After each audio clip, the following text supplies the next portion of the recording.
ఓ ప్రశ్న నా దగ్గర ఉంది, మీ దగ్గర సమాధానం ఉందో లేదో నాకు తెలియదు అన్నాడు. ఏంటి అని అడిగాను. మీ క్రైస్తవులు ఆడవాళ్ళకి తెల్ల చీరలు కట్టడం ఎందుకు నేర్పిస్తున్నారు సార్? భారతదేశ సాంప్రదాయం ప్రకారం భర్త చనిపోతేనే కదా తెల్ల చీర కట్టాలి అన్నాడు ఆయన. అప్పుడు నేనన్నాను, ఎందుకని మీరు అలా అనుకుంటున్నారు అన్నాను.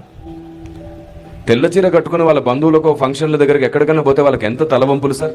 భర్త బ్రతుకుండగా ఏంటిది అని వాళ్ళ బంధువులు అడుగుతుంటే వాళ్ళు తల దించుకోరా సార్ అని అన్నాడు. అప్పుడు నేను చెప్పాను, నా దగ్గర ఒక ప్రశ్న ఉంది, దానికి మీ దగ్గర జవాబు ఉందా అని అడిగాను. ఏంటి అన్నాడు. మీ ఆశ్రమాలలో మఠాలలో చాలా మంది కాషాయపు చీరలే కట్టుకొని కాషాయ బట్టలే వేసుకుని ఉంటారే, వేరే బట్టలే వేసుకోరు, ఎందుకు అన్నాను. వాళ్ళకి వీళ్ళకి ఏంటి సార్ పొంతనా అన్నాడు.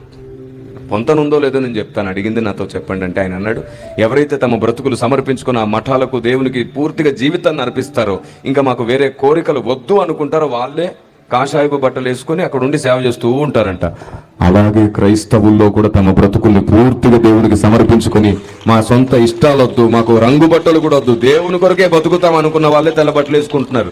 ఇది నిష్ఠకు సంబంధించి, ప్రతిష్టకు సంబంధించి, సమర్పణకు సంబంధించింది. అలాగని క్రైస్తవులు అందరు తెల్లబట్టలు ఏమి వేసుకోరు. తమ బ్రతుకుల్ని తమ ఇష్టాలను కూడా పూర్తిగా సమర్పించిన వాళ్ళే తెల్ల బట్టలు వేసుకొని తిరుగుతున్నారు. ఇది సమర్పణకు సంబంధించిందే కానీ సాంప్రదాయానికి సంబంధించింది కాదు అన్నాను. వెంటనే ఆయన ఏమన్నాడు తెలుసా? అలాగైతే ఆ సమర్పణ మీకెందుకు లేదు కిరణ్ సార్, మీరెందుకు షూటు బూట్ వేసుకొని తిరుగుతున్నారు అన్నాడు. లోకం చూసారా, మనం మంచి చెబితే మన మీద వేలెత్తి చూపే వరకు ఊరుకోదు, ఈగో ఒప్పుకోలేక. అప్పుడు నేనన్నాను, మీలాంటి పూజారులు, మీలాంటి పెద్దలు భారతదేశం అంతా బాప్తిసం పొందితే నేను కూడా వైట్ అండ్ వైట్ వేసుకుందామని ఎదురు చూస్తున్నాను అన్నాను.